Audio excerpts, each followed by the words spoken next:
가장 아름다운 축복. 이스라엘은 축복의 땅을 눈앞에 두고 있습니다.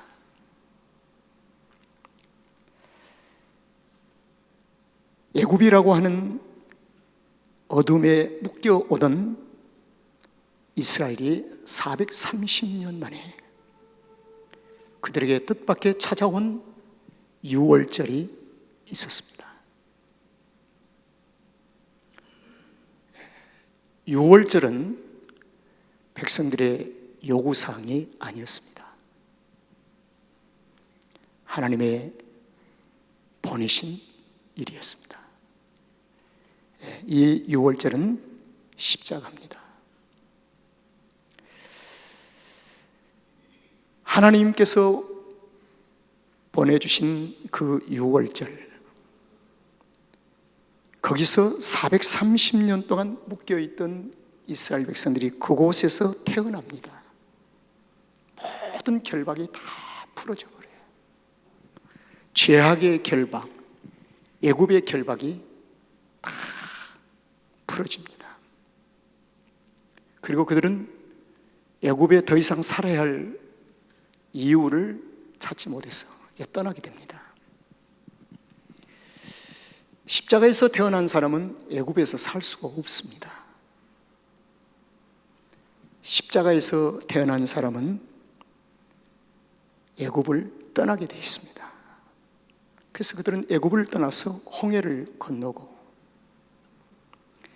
그리고 광야에 40년 생활을 하게 됩니다.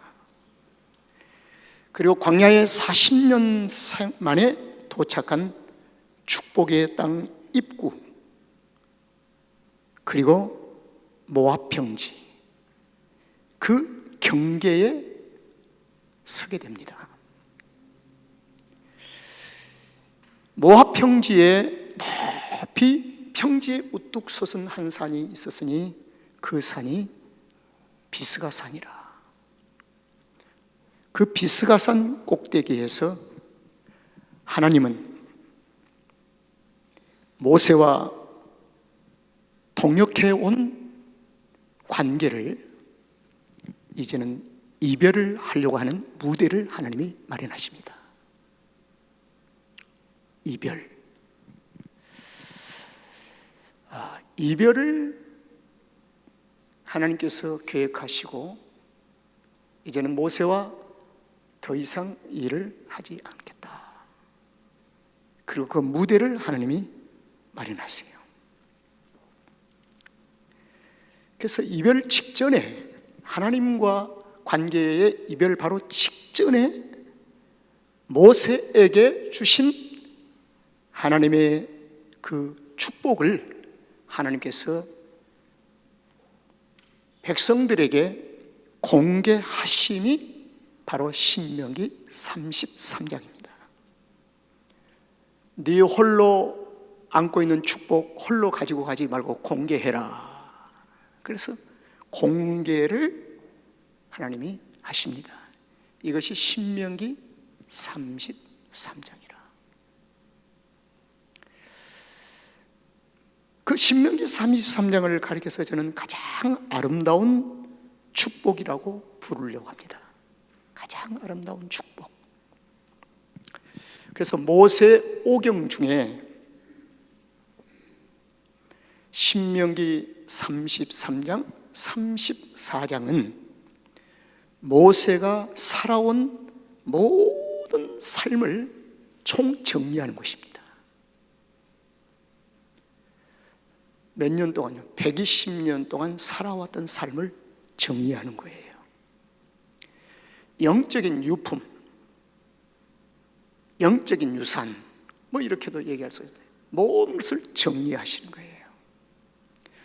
그래서 단순한 모세의 개인의 삶의 종합 정리가 아니라 하나님과 함께 하신, 그래서 하나님의 뜻이 무엇이고 하나님의 목적이 무엇인가를 드러내시는데 목적이 있습니다. 하나님의 뜻이 무엇인가? 하나님의 목적이 무엇인가? 그래서 저는 모세의 120년의 생애를 네 가지로 한번 정리를 해보았습니다. 나일강에서 태어날 때 구원, 나일강 갈 때 숲에서 태어났어요. 거기서 주님을 만난 거예요. 위기, 세상 누구도 나일강의 갈상자에, 갈대숲에 떼어진 갈상자에서 구원할 자가 없는데 하나님께서 그 갈상자를 구원하십니다. 이걸 모세의 구원이라고 합니다. 그래서 물에서 건졌다는 것이죠. 그는 구원받고 난 후에 바로 그는 공주의, 애굽 제국의 공주의 아들로서 세상의 모든 것을 다 소유한 화려한 삶이 시작됩니다. 40년 동안. 그런데 그러한 삶이 영원할 줄 알았는데 어느 날 갑자기 도망하는 신세가 되어버리고 말았어요. 도망 신세. 그래서 그는 애굽을 강제적으로 떠납니다. 스스로 떠난 것이 아니었습니다. 도망갈 수밖에 없는 환경, 주님의 품을 떠나서 살다가 주님 앞으로 돌아올 수밖에 없는 고난, 주님 앞으로 다시 리턴할 수밖에 없는 환경, 스스로 애굽을 떠난 자가 아니었습니다. 그래서 광야로 도피한 후에 도피 생활 40년, 직업은 목동. 목동은 양의 무리를 치는 목동으로 40년. 애굽을 떠날 수밖에 없는, 도망갈 수밖에 없는 어떤 사건이 있었는데 나름대로 모세는 의로운 일을 했다고 생각을 했을 수도 있습니다. 그러나 의로운 일을 했다고 생각할 수도 있지만 목동 생활 40년 동안 하나님은 한 번도 모세와 구체적인 교제 관계가 없었습니다. 이걸 하나님의 침묵, 하나님께서 철저하게 침묵을 하십니다. 하나님의 침묵은 모세의 무관심이었을까? 모세를 버리셨을까? 모세에 대한 주목이 끊겼을까? 이렇게 생각할 수 있지만 모세의 120년의 가장 아름다운 축복을 정리하다 보니까 결코 무관심도 아니었고 버리지도 아니하시고 하나님께서 그 가운데서도 일하고 계셨다는 것입니다. 일하고 계셨다. 광야 생활 40년에 플러스 애굽 생활에 40년을 합하니까 80세라. 80세가 되었는데 드디어 침묵하신 하나님께서 모세를 부르십니다. 그 모세를 부르심은 내가 너를 일거리 줄 테니까 나를 따라오라는 것도 아니었습니다. 평일처럼 똑같이 장인 이드로의 양을 치는 목동으로 양몰이를 하다 보니까 양을 잘 머리를 하면서 따라가다 보니까 그 양이 가는 곳이 호렙산이었습니다. 호렙산은 성경에서 하나님이 계신 곳이다. 하나님 계신 곳. 양이 가는 거예요. 호렙산에 도착하는 순간에 양모리 때문에 갔는데 거기서 모세 앞에 갑자기 가시떨기 나무가 있는데 불이 타는 거예요. 그리고 떨기나무가 타지 않은 가운데에서 하나님의 음성이 40년의 침묵을 깨고 모세의 귓전에 때립니다. 모세야, 애굽에서 신음하고 있는 나의 백성을 구원하라.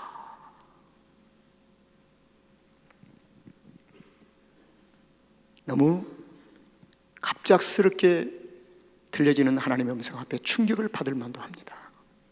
하나님, 어찌 내가 그것을 할 수 있겠습니까? 생각도 못했고요, 준비도 못했습니다. 그러나 자신은 애굽의 학문을 익힘과 같이 하나님의 사명을 익힌다고 생각하면서 배우는 과정이 없었다라고 생각할 수 있지만 광야의 40년의 모든 목동 생활이 하나님의 교육이었습니다. 하나님의 가르치심이었어요. 하나님께서 친히 가르치셨다. 그리고 난 후에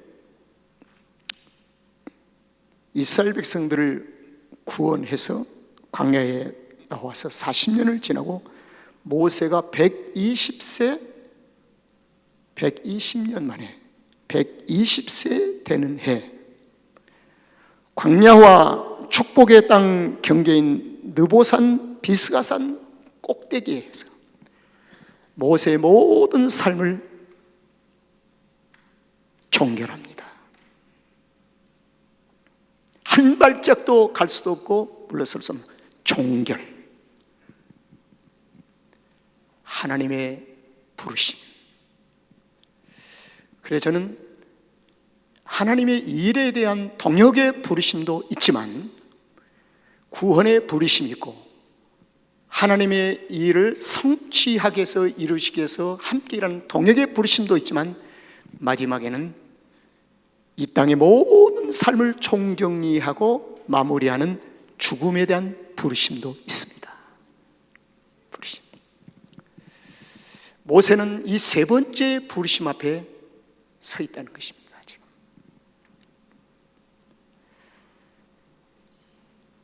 그래서 120세 되는 해에 하나님께서 모세를 부르셔서 느보산 오르기 직전에 이스라엘 자손들에게 가장 아름다운 축복을 하도록 하는 것이 바로 신명기 33장입니다.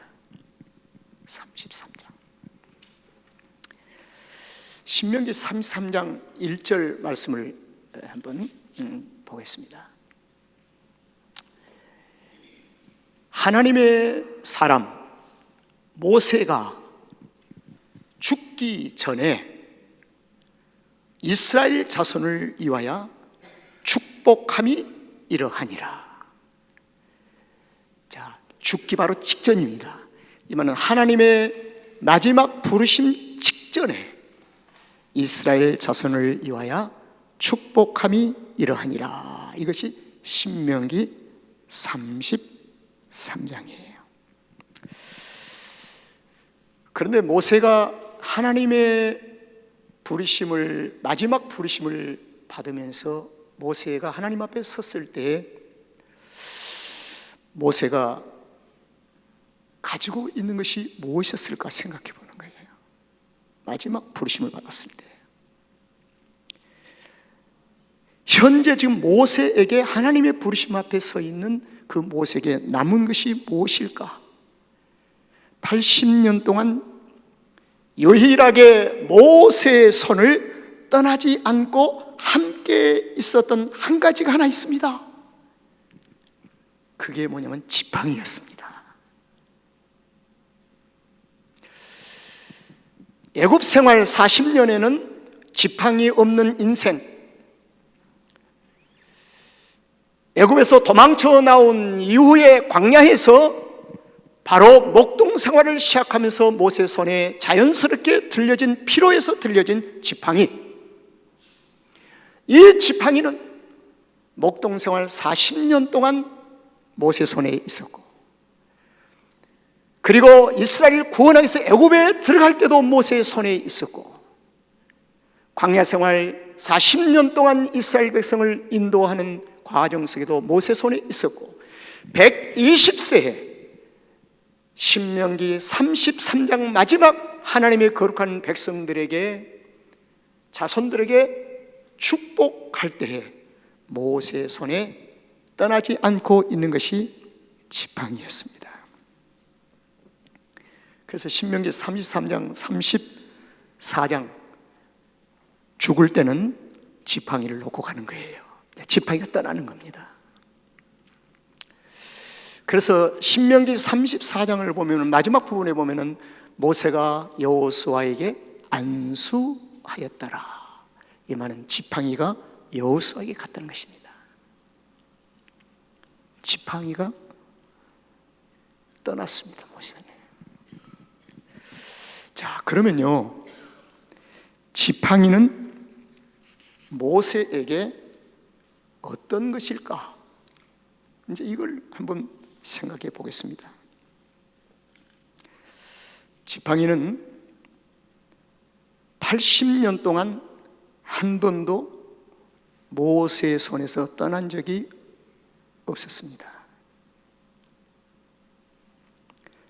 자, 지팡이가 모세를 떠나지 않았어요. 그리고 모세는 한 번도 지팡이가 불필요한 것이라고 생각에 느낀 적이 없이 모세는 지팡이를 가지고 있었습니다. 이게 자연스러움이 아닐까요? 이게 크리스찬의 성숙함이 아닐까요? 예수의 이름을 얘기하는 것이 자연스러운 크리스찬의 삶이 아닐까요? 성숙의 척도가 아닐까요? 모세에게는 이 지팡이.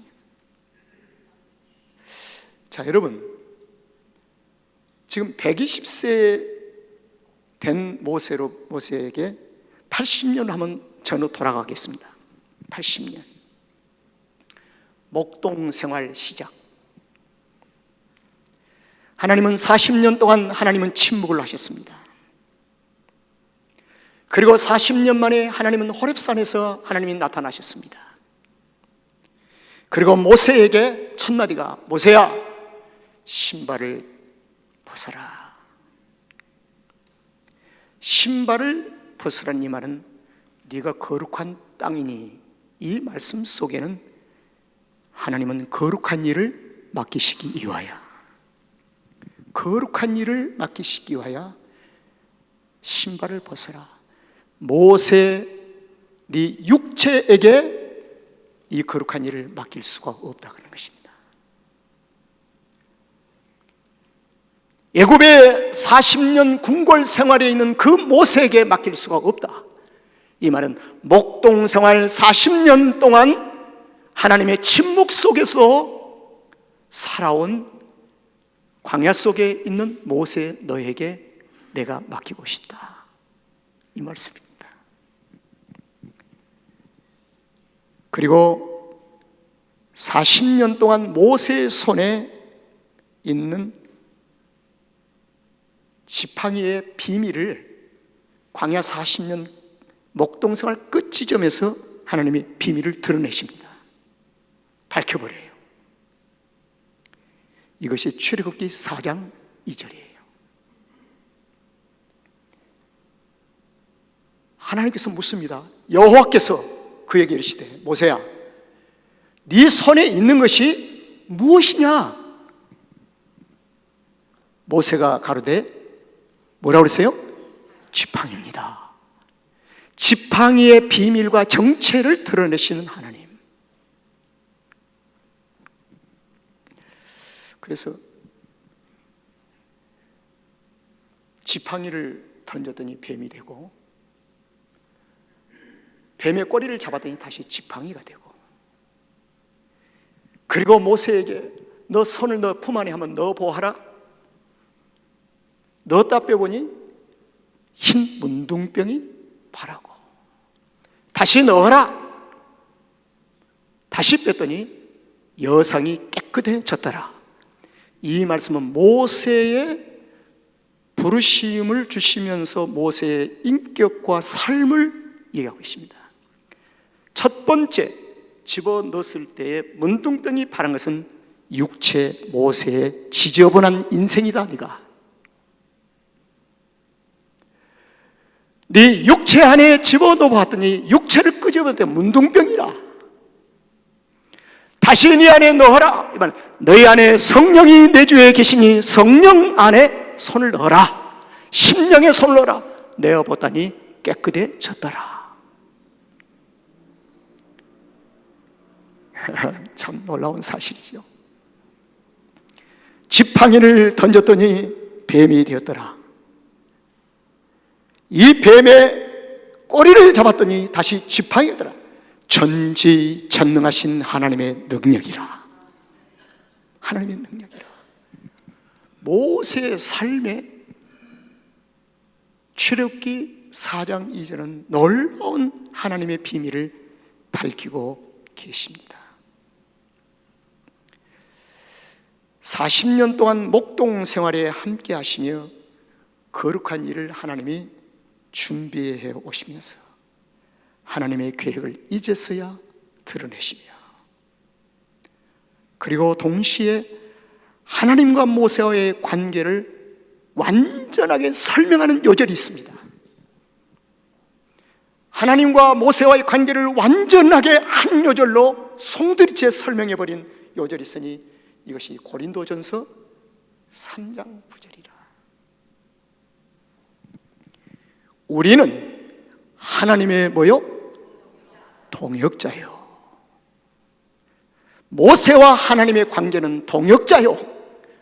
동시에 너희는 하나님의 밭이요, 농부는 밭에서 일을 합니다. 농부 대신 하나님께서 모세 가운데서 일하신다. 그 다음에 너희는 하나님의 뭐라고요? 집이라. 하나님이 함께 하신 장막이다. 이 한 요절이 오늘 모세의 모든 생애를 송두리째 대표하고 있는 거예요. 여러분,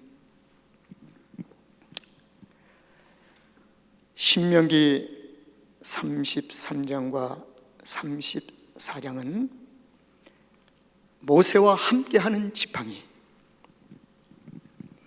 축복이고, 이제 34장은 모세 손에 들려진 지팡이를 내려놓도록 하나님께서 요구하시는 장이 34장입니다. 지팡이를 내려놓게 하시고 신명기 34장에서 영원한 하나님의 품으로 데려가시기 위하여, 그저 지팡이와 함께 동행하면서 얼마나 땀을 많이 흘렸니? 얼마나 힘이 드니? 이제 내려놓고 너는 영원한 하나님의 품으로 돌아가자. 바로 이 내용이에요. 지팡이는, 모세 손에 들려진 지팡이는 모세에게 주어진 사명이 있는 동안에만 그 지팡이가 들려졌습니다. 이 지팡이는 하나님과 동역하기 위하여 하나님의 일을 하는데 가지고 있어야 할 능력이요, 권세입니다. 모든 그리스도인들에게는 이 지팡이가 있습니다. 그러나 이 지팡이는 하나님의 때에 반납을 해야 합니다. 내려놓아야 합니다. 그래서 하나님과의 동역의 마지막 하는 일은 모세에게는 신명기 33장 자녀들에게 축복하는 일이 마지막 일입니다. 여러분, 저와 여러분에게 묻습니다.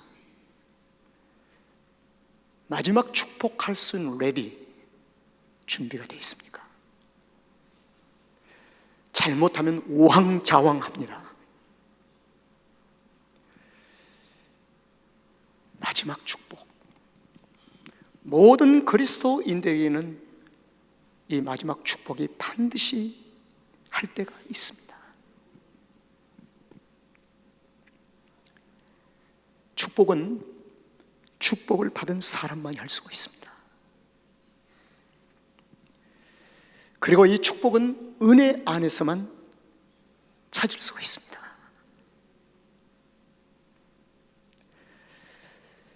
모세는 잘 정리되어진 이 축복을 마지막으로 이스라엘을 축복하는데 내어놓습니다.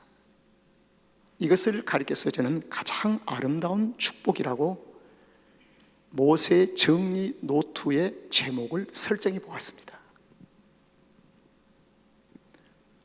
가장 아름다운 축복. 모세의 이 축복의 노트를 한번 열어보겠습니다. 28절을 보세요. 자, 28절과 29절이 총 정리되어진 축복의 노트입니다. 첫 번째, 이스라엘이 안전히 거하며. 여러분, 모세의 마음속에 이런 소리가 들리지 않습니까? 이스라엘 자손들이여, 내가 120년을 살아왔지만 초기 40년은 생활은 매우 불안하고 두려웠다. 정말 두려웠어. 가진 것도 많고 애굽의 학문도 많고 있었지만 맨날 불안하고 두려웠다. 그게 40년의 세월이었다. 그런데 어느 날 광야로 도망쳐 나온 이후부터 두려움도 없어지고 모든 것이 마음의 평안이 나의 삶을 드리워지게 되었다. 내가 120년을 살아보니 가장 편안하고 안전한 것이 하나님 안에 품 안에 있는 것이더라. 이겁니다. 이게 이상 축복이 있겠습니까? 백성들아, 나 애굽 40년 동안 참 불안했어. 불안할 정도가 얼마나 불안한지 내가 죽을까 봐 도망쳐 나왔어. 숨 막히는 곳이었어.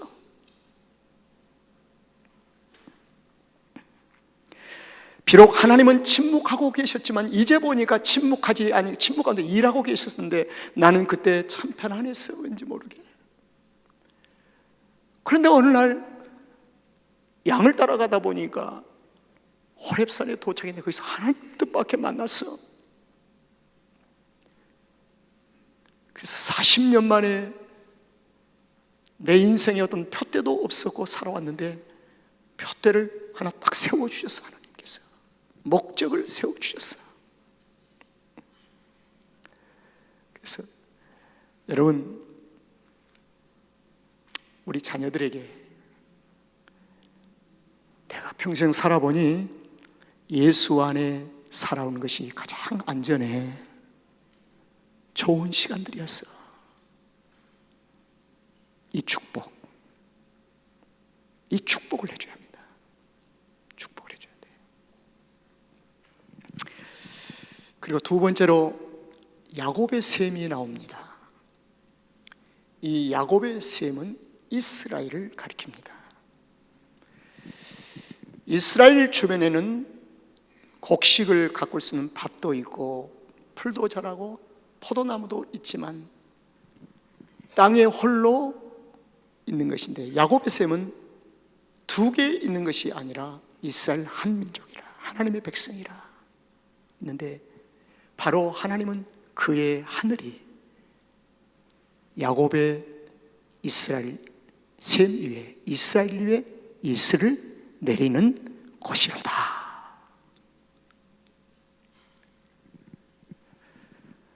하늘에서 내리는 하나님의 이스라엘을 우리는 받고 곡식 거두고 새 포도주도 심고 해야 돼. 그 말입니다. 우리는 이스라엘 야곱의 셈이야. 백성들아, 우리가 셈이다. 그리고 우리는 그 셈에만, 야곱의 셈에만 이스라엘에 하나님께서 이슬비를 내려주신다. 셈을 뛰쳐나가면 안 된다. 이스라엘 진영을 뛰쳐나가면 이슬이 없다. 그러니 야곱의 셈인 이스라엘아, 하나님의 이슬 먹고 살아라, 이거예요. 얼마나 큰 축복입니까? 정말 아름다운 축복이지요, 이게요.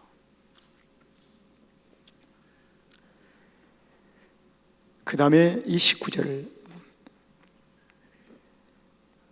이스라엘이여 너는 뭐요?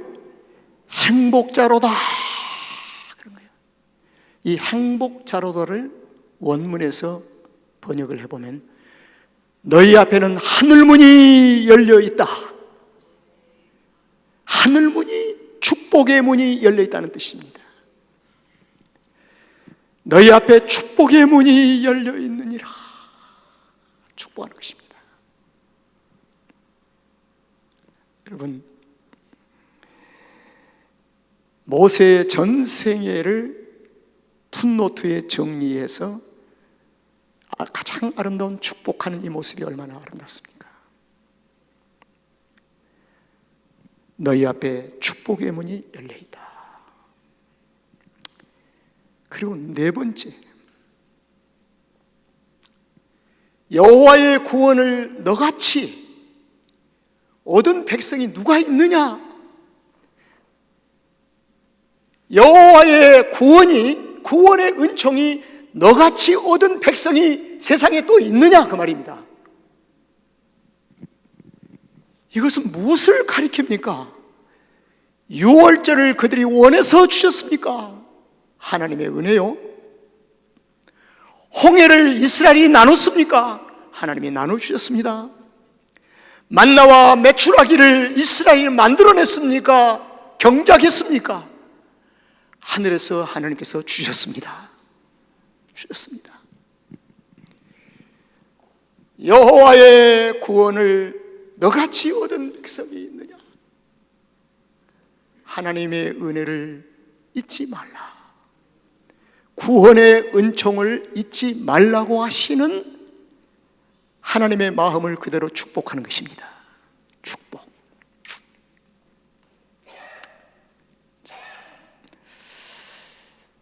다섯 번째로는 그는 너를 돕는 방패시요 너의 영광의 칼이시로다. 방패는 하나님께서 그들을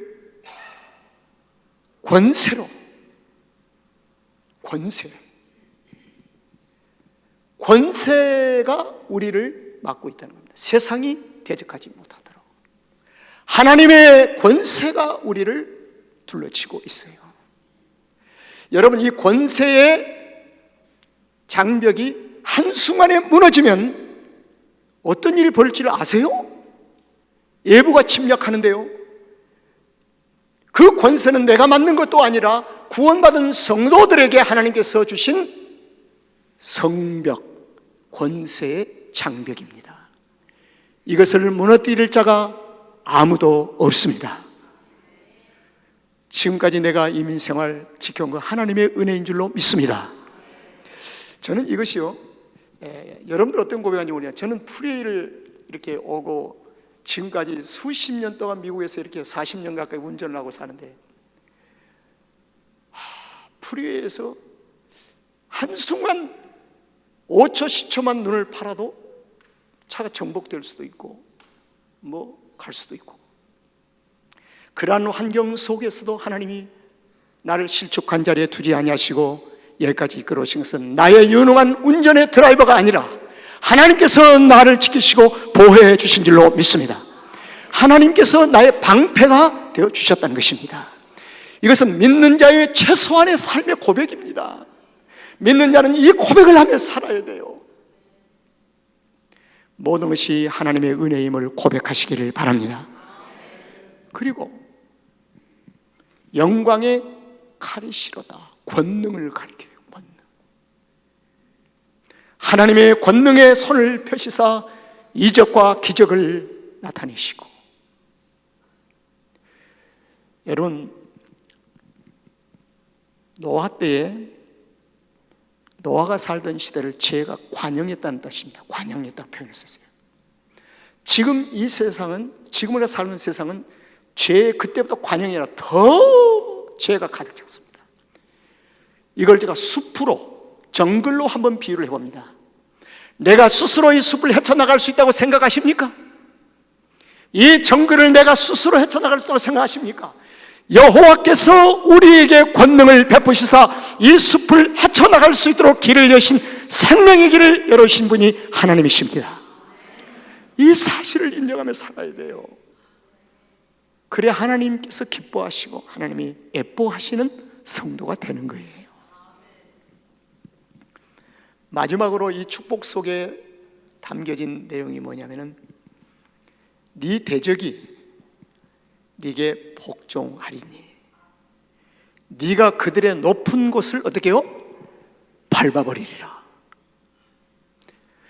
이 19절의 하반절의 말씀이 창세기 3장 15절의 성취입니다. 여자의 후손이 발꿈치를 상할지라도 여자의 후손은 그들을 밟아버리리라. 머리를 상하게 할 것이니라. 이것은 최후의 승리를 가리킵니다. 믿는 성도들이 이 땅에 사는 동안 종종 발꿈치가 상함을 당하고 힘들고 어려워도 결코 실족한 자리에 우리를 두지 아니하시고, 반드시 믿는 자가 하나님의 권능에 의해서 뱀의 머리를 상하게 하고 짓밟아 버림같이 최후에 승리할 것을 가르쳐 주십니다. 그래서 믿는 자는 최후의 승리를 믿고 인내하고 참는 거예요. 참는 거예요. 그들의 높은 곳을 밟으리라는 말씀입니다. 그들의 모든 높은 아성, 진지를 밟아버리리라. 이게 모세의 풋노트 속에 담겨진 아름다운 축복, 가장 아름다운 축복을 총정리한 것입니다. 이걸 두 요절을 가지고 각 지파별로 다 축복하는 거예요. 다 축복해요. 얼마나 멋있습니까? 28절, 29절은 우리에게 영적인 도전과 경종을 울리는 것이 뭐냐면, 성도들이여, 마지막 때에 우왕좌왕하지 마십시오. 혼돈 상태에 함몰당하지 마십시오. 육신은 어두워져도, 우리의 육신은 희미해져도 우리의 영은 맑아져야 합니다. 그리고 마지막 때 정신 똑바로 차리고 우리는 가장 아름다운 축복의 노트를 열어서 축복해야 합니다. 이게 얼마나 소중합니까? 말씀을 마치겠습니다. 내게 가장 아름다운 축복, 일기장에 기록함 같이 매일매일 영적인 신비에 기록해 보세요. 그건 은혜 안에서만이 찾을 수가 있습니다. 은혜 안에서만이. 신명기 33장과 34장은 너무 다릅니다. 신명기 33장은 마지막 지팡이가 있는 것이고, 모세합니다. 신명기 34장은 지팡이와 분리를 시키시는 하나님, 나누시는 하나님, 이 말은 사명의 마지막 끝을 얘기합니다. 성도들이여, 가장 아름다운 축복이 저와 여러분에게 있습니다. 이것을 잘 정리하고 성령 안에서, 예수 그리스도 안에서 마지막 때 우왕좌왕하지 말고 풋노트를 오픈해 볼 수 있는 믿음의 성도들 되기를 주의 이름으로 축원합니다. 찬송가 우리 495장을 부르겠습니다. 우리 다 같이 일어나서 찬송